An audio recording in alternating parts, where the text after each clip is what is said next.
বাংলাদেশ থেকে সৌদি আরবের পার্থক্য কতটুকু দেখুন। এখন রাত 12টা বাজে। ডিউটি শেষ করে একা একা রাস্তা দিয়ে হেঁটে যাচ্ছি।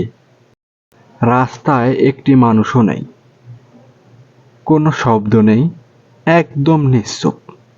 ঠিক বাংলাদেশে যদি আপনি রাত 12টার সময় রাস্তা দিয়ে হেঁটে যান, যদি কোনো মেন রাস্তা দিয়ে না হয়েও যদি কোনো গলির রাস্তা দিয়েও যেয়ে থাকেন, সেম এই রকম একটা ফাঁকা জায়গাতে, বিশেষ করে ফাঁকা জায়গার এই মোড়ের ওপর কারোর সাথে আপনার দেখা না হলেও কোনো টুকায়ের সাথে আপনার দেখা হবে।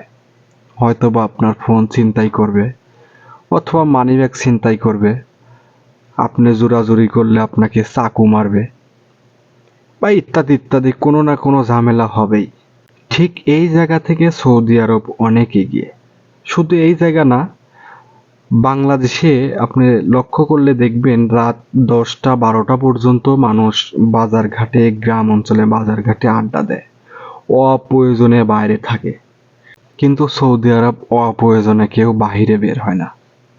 দিনে বা রাতে আপনি নির্ভয়ে যে কোনো সময়ে চলাফেরা করতে পারবেন। আপনাকে কোনো টোকাইও ধরবে না, আপনাকে কেউ জিজ্ঞাসাও করবে না আপনি কোথায় যাচ্ছেন, কেন যাচ্ছেন, বা আপনার ব্যাগের মধ্যে কি আছে, কাছে কি মোবাইল ফোন আছে, মানি ব্যাগে কত টাকা আছে, কেউ আপনার কাছে জিজ্ঞাসা করবে না।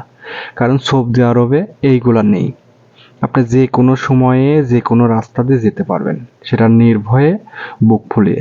যদিও সৌদি আরবের মানুষ রাতেই বেশি চলাচল করে, তবুও এই ভয়গুলা সৌদি আরবে নেই।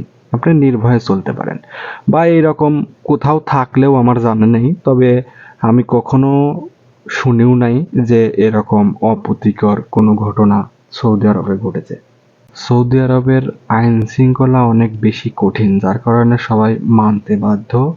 সৌদি আরবে আপনি কোনো অপরাধ করলে কারোর থেকে শোনাও লাগে না, কোনো তদন্তও করা লাগে না। নর্মালি আপনাকে 24 ঘন্টার মধ্যে তারা আইনের আওতায় নিয়ে আসবে। সেটা আপনি সৌদি আরবের যে কোনো প্রান্তে থেকে যদি কোনো অন্যায়, অনিয়ম বা কোনো অপরাধ করে থাকেন এবং এক জায়গা থেকে অপরাধ করে যদি অন্য প্রান্তেও চলে যান, তাহলে আপনাকে 24 ঘন্টার মধ্যে বের করে ফেলবে। যার কারণে সবাই আইন মেনে চলে। এজন্যই দেশটা এত সুন্দর। কথা বলতে বলতে অনেক বলে ফেলছি। এখন চলে আসছি আমার বাসার সামনে।